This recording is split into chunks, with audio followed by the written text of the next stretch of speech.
is against the point that when we're about to make love. I don't even know the nature of my sickness. And whenever I ask you, you don't give me any answer.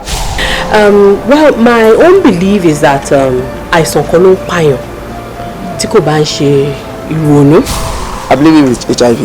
I'm somnambolic and I'm suffering from herpes. But the day I was introduced to hard drugs, it was the day I know I've died a wrongest number. I noticed blood in my urine, and when I went for a checkup, doctor diagnosed kidney failure. I'm living with a disease called hepatitis B. Any one of you, Tony Colati, No! Kí ló dé tó fi jẹ́ pé ìgbà tí mo fẹ́ yọ headset orí Alex, mo fẹ́ kí n yọ? Why?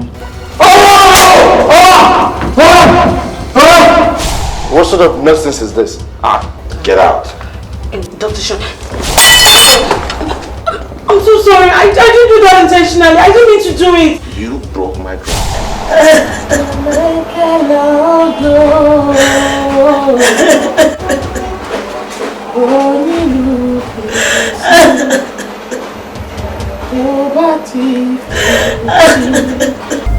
Cherry, that me fi sínú casket. Get out of my car! All right. Just get out. Just go. Okay. Clean up for me, message everybody at night. Clean up, Jamila Muga. No kill us,